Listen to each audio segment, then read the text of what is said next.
do-it-yourselfers, happy Valentine's Day. Today I'm going to show you how you can quickly whip together a fun Valentine's Day charcuterie board. This doesn't have to be for Valentine's Day. You can make it for a wedding anniversary, a wedding itself, or just any special occasion. And you don't have to put this together into a charcuterie board. I've shown you how to make a lot of different elements over the last week and actually the last months. That today I'm going to put them all together. But you can use any of these elements to just make a fun garnish toward a plate, and I just think it's a lot of fun. It just makes that day a little bit more special. And while it might look complicated, it's really amazingly simple, easy, and quick to throw together. So, yesterday I showed you how to make bacon roses. I've been making those for years. When I ate a more plant-based diet, not that I was vegan by any means, but I ate a lot of vegetables. And I would garnish my vegetables with meat. And so I showed how to make a Valentine's Day salad that used bacon roses and strawberry hearts. And it was beautiful. It's a lot of fun if you eat salads. It's a great idea for a Valentine's Day dinner. I showed you how to quickly whip those bacon roses together yesterday. I'm going to be using those on my charcuterie board. And I like to combine a lot of different fun elements. Just a couple of days ago, I showed you how you can make cured meat flowers.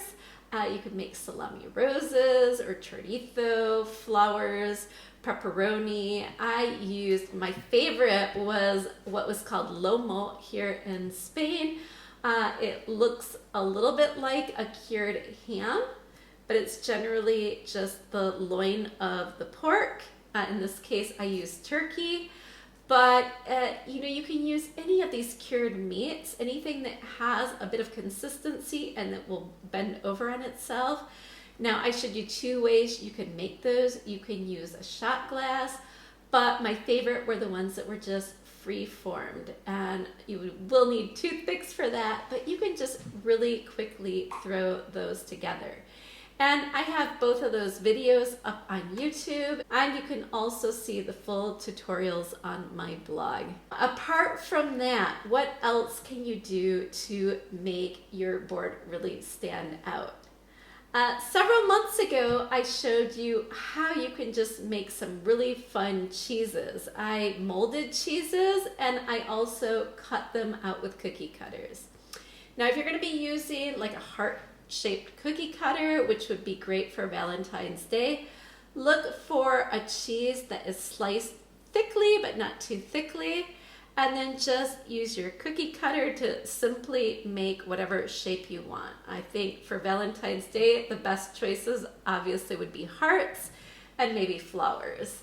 But if you can find something else that's fun for the holiday, go for it. This year I mostly used candy molds because I have a lot of candy molds from the past that I used for various recipes on the blog. At one point I even made rose tea gummies, and so I used some silicone heart-shaped molds, and those are perfect for cheese. My favorite cheese for this is provolone. And here in Spain, you can often find it even for sale with a sort of earthenware pot like this one. This is a terracotta pot, and I actually got this with cheese one time. And they will sell the provolone in this shape that is meant to fit into these sort of terracotta pots. And the idea is that you will stick this into an oven or an air fryer, and the cheese will just get bubbly and golden and delicious and soft, and you serve it like that. But in this case, I will use the oven or my air fryer, more likely, for this, but you want to keep the temperature low and you want to take it out as soon as the cheese starts to melt. And then you can just scoop up the melted cheese into the candy molds and eventually let it harden. You can stick it into the fridge to make it go faster.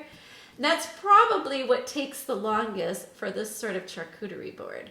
getting the cheese to set up. But all of these ideas, they look so amazing, but they're really quick and easy. So you can very effortlessly put together a really fun charcuterie board without a lot of time, without a lot of effort, without a lot of work. If you want to see more closely how I make the cheese shapes, I also have videos up on YouTube, and I also have the full tutorial on the blog. For a more carnivore type meat and cheese platter, those are really the only elements that you need. But if you want to add some color and fun to it, then you can add some other things. Now, one of the things that comes to mind is those strawberry hearts. The strawberry hearts that I used for my Valentine's Day salad are really simple to make. All you have to do is take a strawberry, and you can see a strawberry already has this pointed bottom. So all you have to do is cut a little sort of notch at the top of the strawberry, and then when you slice that strawberry, you just get several beautiful hearts. And those look great incorporated on a charcuterie board. You can also add a few berries, maybe some chocolates for Valentine's Day. In fact, you could use the same candy molds that you use for your cheese to make some cute chocolates, and that would look wonderful. Now this year I used some sage leaves around my bacon roses to just pop a little bit. The color just looks beautiful on the board. I used sage leaves because they're very small, and I was using some small bacon roses, but you can use any sort of broad leaf that you would like to use. You can use basil. I was going to use some small leaves from either my lemon or lime tree, but in the end I ended up using sage. Now, if you don't have any leaves available this time of year, or you just want to avoid using any sort of leaves on your charcuterie board, one year I also used some pesto gouda, and I used that on the board for the leaves, and I think that it looked great too. So there's a lot of different ways to incorporate different colors and textures to your board. If you eat nuts or seeds, that sort of thing, you can also add those to fill up the spaces. I would begin with the larger pieces, make your salami roses or ham roses, whatever you're making. And then you start filling in the smaller spots with bacon roses and some of the other smaller elements like the molded cheeses. And you just want to scatter it around to get a variety of colors all throughout your board. And then once you finish that, you can look for the really tiny spaces to put in any other tiny berry or whatever you want to do to finish off the look of your board. But again, this is super easy. I've been making these for several years now. They're a hit with the whole family, and I just think it's a lot of fun. So I hope you enjoyed this tutorial of putting together everything that I've been making over the course of the week.